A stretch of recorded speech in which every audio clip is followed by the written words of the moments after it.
ದೇವರು ಪ್ರೀತಿಸುವ ಪ್ರೀತಿಯ ಬಿಗ್ ಜೆ ಟಿ ವಿ ಪ್ರಿಯ ವೀಕ್ಷಕರಿಗೆ ನಮ್ಮ ಕರ್ತನಾದ ಯೇಸು ಕ್ರಿಸ್ತನ ಹೆಸರಿನಲ್ಲಿ ನಿಮ್ಮನ್ನು ವಂದಿಸಿ ಸ್ವಾಗತ ಬಯಸುತ್ತಿದ್ದೇವೆ. ಇಂದು ದೇವರ ವಾಕ್ಯವನ್ನು ಅಧ್ಯಯನ ಮಾಡಿಕೊಡುವುದಕ್ಕೆ ಇಂದಿನ ನಮ್ಮ ಅಧ್ಯಾಯ ಕೀರ್ತನೆಗಳು 112 ಸಾಮ್ 112. ಈ ಕೀರ್ತನೆ 111ನೇ ಕೀರ್ತನೆ ಅಂತ ಇರುವಂಥದ್ದು ಮತ್ತು ಈ ಕೀರ್ತನೆಗೂ ಕನ್ನಡ ಬೈಬಲ್ನಲ್ಲಿ ಇಬ್ರಿಯ ಅಕ್ಷರಮಾಲೆ ಅಷ್ಟೇ ಅಲ್ಲ, ಇಬ್ರಿಯ ಅಕ್ಷರದ ಕ್ರಮಾನುಸಾರವಾಗಿರುವ ಪ್ರಾರ್ಥನೆಯಾಗಿ, ಬೋಧನೆಯಾಗಿ, ಪ್ರವಾದನೆಯಾಗಿದೆ. ಇದನ್ನು ನಾವು ಯಾವ ರೀತಿಯಾಗಿ ನೋಡ್ಕೊಳ್ತಿದ್ದೀವಿ ಅಂದರೆ, ಪ್ರತಿ ಅಕ್ಷರವು ಯೇಸು ಕ್ರಿಸ್ತನಿಗೂ ಆತನ ಸೇವೆ ಮತ್ತು ಆತನ ಕಾರ್ಯಕ್ಕೆ ಹೋಲಿಕೆಯಾಗುವಂಥ ಅಥವಾ ಹೊಂದಿ ಹೋಗುವಂಥ ರೀತಿಯಲ್ಲಿ ನಾವು ಅಧ್ಯಯನ ಮಾಡಿಕೊಡ್ಲಿಕ್ಕಿದ್ದೇವೆ. ಭಾಳ ಇಂಟ್ರೆಸ್ಟಿಂಗ್ ಅದು. ಇಬ್ರಿಯ ಅಕ್ಷರಮಾಲೆ ಒಂದೊಂದು ಕೂಡ ನಮ್ಮ ಕರ್ತನಾದ ಯೇಸುವನ್ನು, ಆತನ ಕಾರ್ಯವನ್ನು ಪ್ರಕಟಿಸುವಂಥದ್ದಾಗಿದೆ. ಮೊದಲನೇ ವಚನ, ಯಾಹುವಿಗೆ ಸ್ತೋತ್ರ. ಯಾವನು, ಅದಕ್ಕಿಂತ ಮುಂಚೆ ಅಲೆಫ್ ಅಂತಿದೆ. ಅಲೆಫ್ ಅಂತ ಹೇಳಿದ್ರೆ ದೇವರು, ಅಂದರೆ ನಾನು ಆದಿಯೂ ಅಂತ್ಯವೂ ಅಂಥೇಳಿ ಯೇಸುಸ್ವಾಮಿ ಹೇಳಿದ್ದ ಹಾಗೆ ನಾನು ಪ್ರಾರಂಭವೂ ಮುಕ್ತಾಯವೂ ಆಗಿದ್ದೇನೆ ಎಂಬುದಾಗಿ ಹೇಳುವಾಗ ನಾನು ಆಲೆಫ್ ಮತ್ತು ತಾವ್ ಆಗಿದ್ದೇನೆ ಎಂಬುದಾಗಿರುವಾಗ ಇದು ಯೇಸು ಕ್ರಿಸ್ತನನ್ನು ಸೂಚಿಸುವಂಥದ್ದಾಗಿದೆ. ಪ್ರಾರಂಭವಾಗಿರುವಾತನು. ಯಾವನು ಯೆಹೋವನಲ್ಲಿ ಭಯಭಕ್ತಿಯುಳ್ಳವನಾಗಿ ಆತನ ಆಜ್ಞೆಗಳಲ್ಲಿ ಆನಂದ ಪಡುವವನು ಅವನೇ ಧನ್ಯನು. ಹಾಗಾದರೆ ಕರ್ತನಲ್ಲಿ ಭಯಭಕ್ತಿಯುಳ್ಳ, ಅಂದರೆ ಪ್ರಾರಂಭವಾಗಿರುವ ಕ್ರಿಸ್ತನಲ್ಲಿ ಭಯಭಕ್ತಿಯುಳ್ಳವನು ಅಂಥವರು ಆತನ ಆಜ್ಞೆಗಳಲ್ಲಿ ಆನಂದ ಪಡಬೇಕು. ಈ ಒಂದು ಮಾತು ನನಗೆ ಭಾಳ ಇಷ್ಟ. ಯಾಕಂದರೆ ಬೈಬಲ್ ಓದುವಾಗ ಸಾಮಾನ್ಯವಾಗಿ 90% ಜನರು ಅದನ್ನು ಓದ್ತಾರೆ, ಆದರೆ ಅತ್ಯಾನಂದದಿಂದ ಓದುವಂಥವ್ರು ಭಾಳ ಕಡಿಮೆ. ಕೀರ್ತನೆ 1ನೇ ಅಧ್ಯಾಯ, ಕೀರ್ತನೆ 112ನೇ ಅಧ್ಯಾಯ ನಮಗೆ ಬೋಧಿಸ್ತದೆ, ಕಲಿಸ್ತದೆ. ಅದೇನೆಂದರೆ ದೇವರ ವಾಕ್ಯ ನಿಕ್ಷೇಪ, ಆಹಾರ, ನಮ್ಮ ಮೆಚ್ಚಿನ ಆಹಾರ, ನಮ್ಗೆ ಬೇಕಾದ ಆಹಾರ. ಯೆರೆಮೀಯ 15:16 ಅದು ಆಹಾರ. ಆದ ಕಾರಣ ಅತ್ಯಾನಂದದಿಂದ ನಾವು ದೇವರ ವಾಕ್ಯವನ್ನು ಧ್ಯಾನಿಸಬೇಕು. ಮೊದಲನೇ ಅಕ್ಷರದ ನಂತರ ಇರುವಂಥ ಎರಡನೇ ಭಾಗದಲ್ಲಿ ಬೇತ್, ಎರಡನೇ ಅಕ್ಷರ, ಇಬ್ರಿಯ ಎರಡನೇ ಅಕ್ಷರ ಇದೆ. ಬೇತ್ ಅಂದರೆ ಮನೆ. ಆತನ ಆಜ್ಞೆಗಳಲ್ಲಿ ಅತ್ಯಾನಂದ ಪಡುವವನು ಅವನೇ ಧನ್ಯನು. ಹೌದು, ದೇವರ ಮನೆಯಲ್ಲಿ ನಮಗೆ ಧನ್ಯತೆಯನ್ನು ಮಾಡಿಕೊಟ್ಟದ್ದು ನಮ್ಮ ಕರ್ತನಾದ ಯೇಸು. ಆತನು ನಮಗೋಸ್ಕರವಾಗಿ ಬೇತ್ಗಳನ್ನು, ಬಿಡಾರಗಳನ್ನು ಸಿದ್ಧ ಮಾಡ್ತಿದ್ದಾನೆ. ಯೋಹಾನ 14:1-2. ಎರಡನೇ ವಚನ ಗಿಮೇಲ್, ಇಬ್ರಿಯ ಅಕ್ಷರಮಾಲೆಯ 3ನೇ ಅಕ್ಷರ ಗಿಮೇಲ್. ಗಿಮೇಲ್ ಅಂದರೆ ಒಂಟೆ, ಮತ್ತು ಇನ್ನೊಂದು ಅರ್ಥ ಹೊರುವವನು ಅಂತ ಹೇಳಿಬಿಟ್ಟು. ಅವನ ಸಂತಾನವು ಲೋಕದಲ್ಲಿ ಬಲಿಷ್ಠವಾಗುವುದು. ಹೌದು, ಯಾವ ರೀತಿಯಾಗಿ ಭಾರವನ್ನು ಹೊರುವಂಥ ರೀತಿಯಲ್ಲಿ ಒಂಟೆ ಇದೆಯೋ ಆ ರೀತಿಯಾಗಿ ಕ್ರಿಸ್ತನು ನಮ್ಮ ಭಾರವನ್ನು, ನಮ್ಮ ಪಾಪವನ್ನು, ಶಾಪವನ್ನು ಹೊತ್ತದರಿಂದ ಇಂದು ನಾವು ಬಲಿಷ್ಠರಾಗುವಂತೆ ಆಶೀರ್ವಾದಗಳಿಂದ ಮಾಡಿದ್ದಾನೆ. ಆತ ನಮಗೆ ಸ್ತೋತ್ರವಾಗಲಿ. 2ನೇ ವಚನದ 2ನೇ ಭಾಗ, ಕೀರ್ತನೆ 112. 4ನೇ ಅಕ್ಷರ ಇಬ್ರಿಯ ಅಕ್ಷರ ದಾಲೆಟ್ ಅಂತ ಹೇಳಿದರೆ ಬಾಗಿಲು. ನೀತಿವಂತನ ವಂಶವು ಶುಭವೊಂದುವುದು. ಶುಭಕ್ಕಾಗಿ ಬಾಗಿಲನ್ನು ನಮ್ಮ ಕರ್ತನಾದ ಯೇಸು ಕರ್ತನು ತೆರೆದದ್ದನ್ನು ನೆನಪು ಮಾಡಿಕೊಳ್ಳೋಣ. 3ನೇ ವಚನ, ಅಲ್ಲಿ ಹೇ ಎಂಬ ಇಬ್ರಿಯ ಅಕ್ಷರ ಇದೆ. ಅವನ ಮನೆಯಲ್ಲಿ ಧನೈಶ್ವರ್ಯಗಳಿರುವವು ಅಂತ ಹೇಳ್ಬಿಟ್ಟು. ಹೇ ಅಂತ ಹೇಳಿದರೆ ನಿತ್ಯತ್ವ, ಅಥವಾ ಅದಕ್ಕೆ ಅಕ್ಷರಿಕ ಅರ್ಥ ಕಿಟಕಿ. ಕಿಟಕಿ ತೆಗೆದಾಗ ಬೇರೆ ಲೋಕ ನಮಗೆ ಕಾಣುವ ಹಾಗೆ ಕ್ರಿಸ್ತನು ನಮಗೋಸ್ಕರವಾಗಿ ಮುಂದಿನ ಲೋಕವನ್ನು, ನಿತ್ಯತ್ವವನ್ನು ತೆರೆದಿಟ್ಟಿದ್ದಾನೆ, ನಿತ್ಯ ಮನೆಯನ್ನು ತೆರೆದಿಟ್ಟಿದ್ದಾನೆ. ಇಲ್ಲಿ ಕೂಡ 3ನೇ ವಚನದಲ್ಲಿ ಅವನ ಮನೆಯಲ್ಲಿ, ಅವನ ಹೇ ಅಥವಾ ನಿತ್ಯತ್ವದಲ್ಲಿ, ಹೌದು, ಆತ್ಮಿಕವಾದ ಧನೈಶ್ವರ್ಯಗಳು ನಮಗಾಗಿ ದೇವರಿಟ್ಟಿದ್ದಾನೆ. 3ನೇ ವಚನದ 2ನೇ ಭಾಗದಲ್ಲಿ ಇಬ್ರಿಯ ಮತ್ತೊಂದು ಅಕ್ಷರ ಇದೆ. ಅದು ಯಾವುದಂತ ಹೇಳಿದರೆ ವಾವ್ ಎಂಬ ಅಕ್ಷರ. ಅದರ ಅರ್ಥ ಮೊಳೆ. ಹೌದು, ಅವನ ನೀತಿಯು ಸದಾಕಾಲವು ಫಲಿಸುತ್ತಿರುವುದು. ನಮಗೆ ನೀತಿ ಹೇಗೆ ಸಿಕ್ತು? ನೀತಿವಂತರಿಲ್ಲ, ಒಬ್ಬರಾದರೂ ಇಲ್ಲ. ನಮ್ಮ ಕರ್ತನಾದ ಯೇಸು ಕ್ರಿಸ್ತನು ಮೊಳೆಯ ಅನುಭವಗಳಿಂದ ತನ್ನನ್ನು ಯಾಗವಾಗಿ, ಯಜ್ಞವಾಗಿ, ಬಲಿಯಾಗಿ ಅರ್ಪಿಸಿದ್ರಿಂದ ಆ ನೀತಿವಂತನು ತನ್ನ ನೀತಿಯನ್ನು ನಮಗೆ ಕೊಟ್ಟು ನಮ್ಮನ್ನು ನೀತಿವಂತರನ್ನಾಗಿ ಮಾಡಿದ್ದಾನೆ. ಆತ ನಮಗೆ ಸ್ತೋತ್ರವಾಗಲಿ. 4ನೇ ವಚನ, ಕೀರ್ತನೆ 112 4ನೇ ವಚನದಲ್ಲಿ ನಾವು ನೋಡುವಾಗ ಇನ್ನೊಂದು ಇಬ್ರಿಯ ಅಕ್ಷರ ಇದೆ. ಅದು ಝೈನ್. ಝೈನ್ ಅಂತ ಹೇಳಿದರೆ ಅದರ ಅರ್ಥ ಕೊಡಲಿ. ಆದರೆ ಕ್ರಿಸ್ತನು ಮತ್ತಾಯ 3:10 ಪ್ರಕಾರವಾಗಿ ಮರಕ್ಕೆ ಆ ಬೇರಿನ ಹತ್ತಿರ ಕೊಡಲಿ ಹಾಕಿದೆ ಎಂಬುದಾಗಿ ಒಂದು ಚಿತ್ರವನ್ನು ಸ್ನಾನಿಕನಾದ ಯೋಹಾನು ಉಪಯೋಗ ಮಾಡುವಾಗ ಅದರ ಅರ್ಥಗಳು ಭಾಳ ಇದೆ. ಹೌದು, ಒಂದು ಮರಕ್ಕೆ ಕೊಡಲಿ ಹಾಕಿಬಿಟ್ರೆ ಏನಾಗ್ಬಿಡ್ತದೆ? ಮರ ಸತ್ತೋಗ್ತದೆ.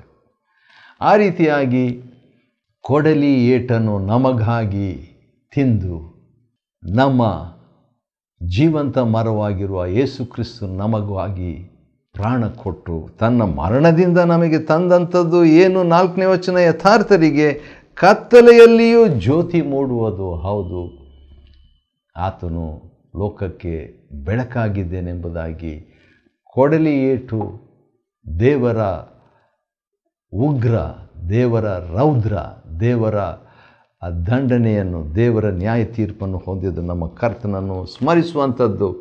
ಹೌದು, ಅನಂತರ ಮುಂದೆ ಓದುವಾಗ 4ನೇ ವಚನದ 2ನೇ ಭಾಗದಲ್ಲಿ ಖೇತ್ ಎಂಬ ಇಬ್ರಿಯ ಅಕ್ಷರ ಇದೆ. ಅದರ ಪಕ್ಕದಲ್ಲಿ ದಯೆಯೂ ಕನಿಕರವೂ ನೀತಿಯೂ ಉಳ್ಳ ದೇವರೇ ಆ ಜ್ಯೋತಿ ಎಂಬುದಾಗಿ.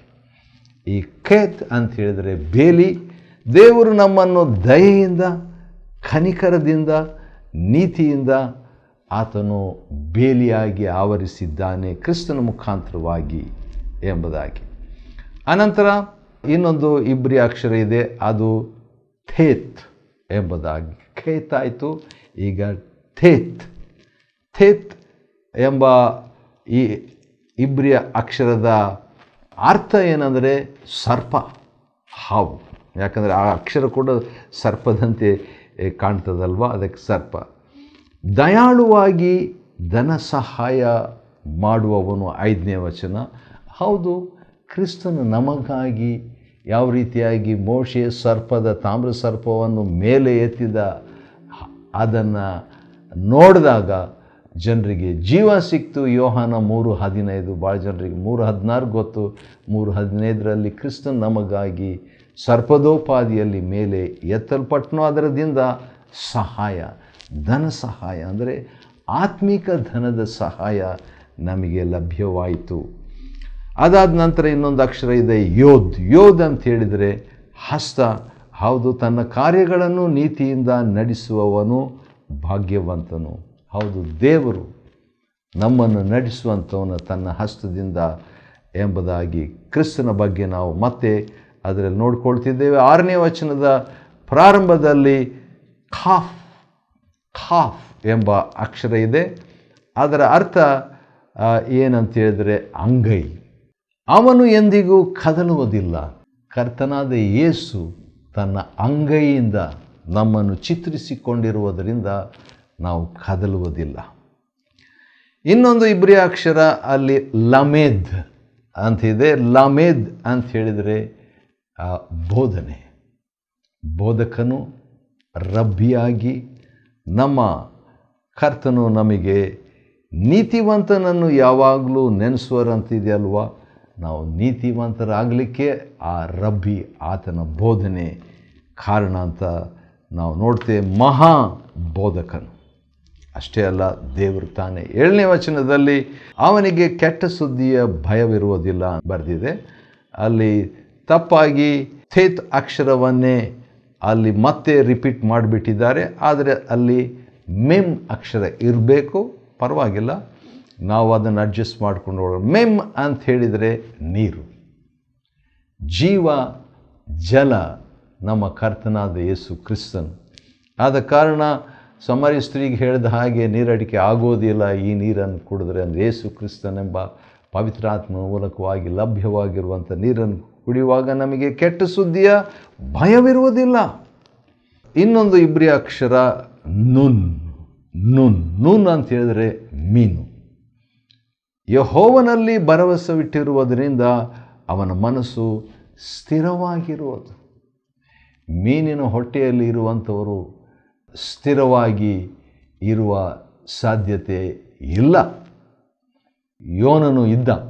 ಯೋನನು ಮೀನಿನ ಹೊಟ್ಟೆಯಲ್ಲಿ ಇದ್ದ ಹಾಗೆ ಆ ಮೀನು ಕೂಡ ಯೇಸು ಕ್ರಿಸ್ತನನ್ನು ಯಾವ ರೀತಿಯಾಗಿ ಭೂಗರ್ಭದಲ್ಲಿ ಇದ್ದನು ಎಂಬುದಾಗಿ ಮತ್ತಾಯ 12ರಲ್ಲಿ ಕರ್ತನಾದ ಯೇಸು ತಾನೇ ವಿವರಿಸಿದ್ದನ್ನು ನೆನಪು ಮಾಡಿಕೊಡೋಣ.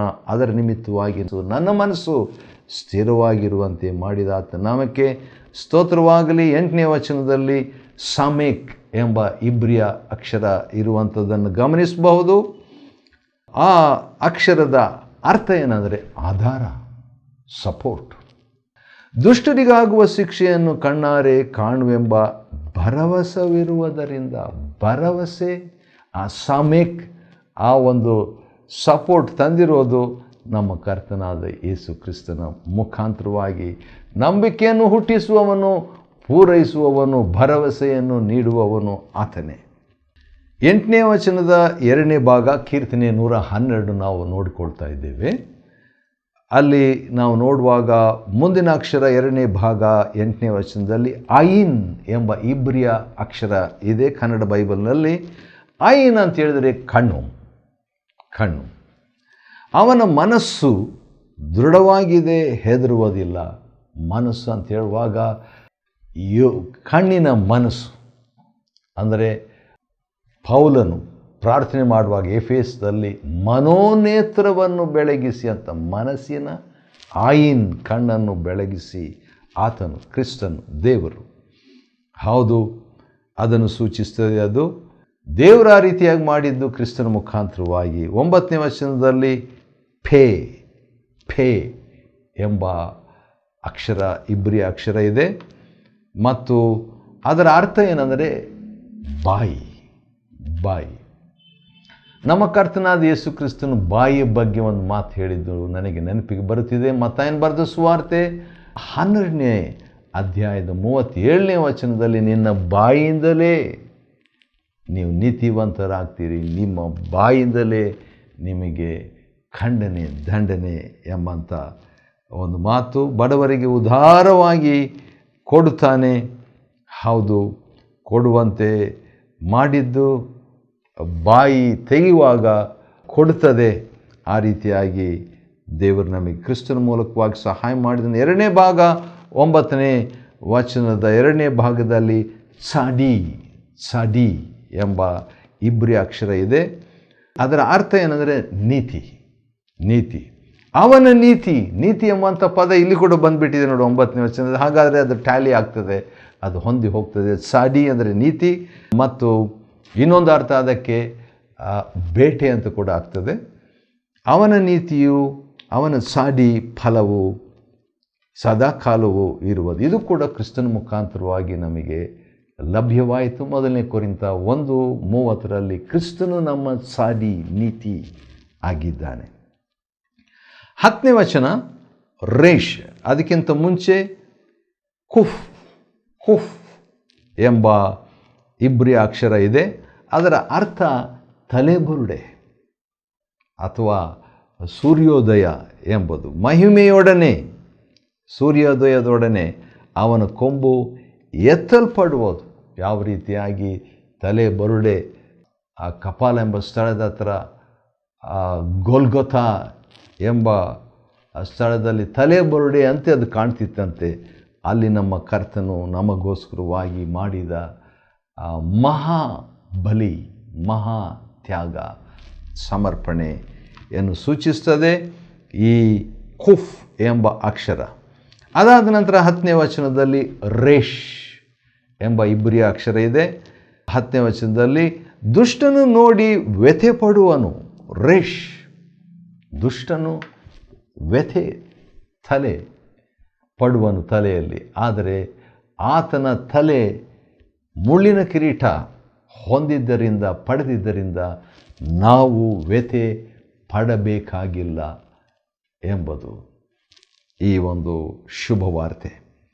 2ನೇ ಭಾಗ ಶಿನ್ ಎಂಬ ಅಕ್ಷರ ಇದೆ ಮತ್ತು ಅದರ ಅರ್ಥ ಏನಂದರೆ ಹಲ್ಲು.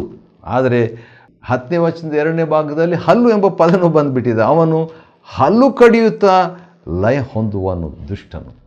ಆದರೆ ನಮ್ಮ ಕರ್ತನಾದ ಯೇಸು ಕ್ರಿಸ್ತನು ಇನ್ನೊಂದು ಅರ್ಥ ಕೂಡ ಬರ್ತದೆ.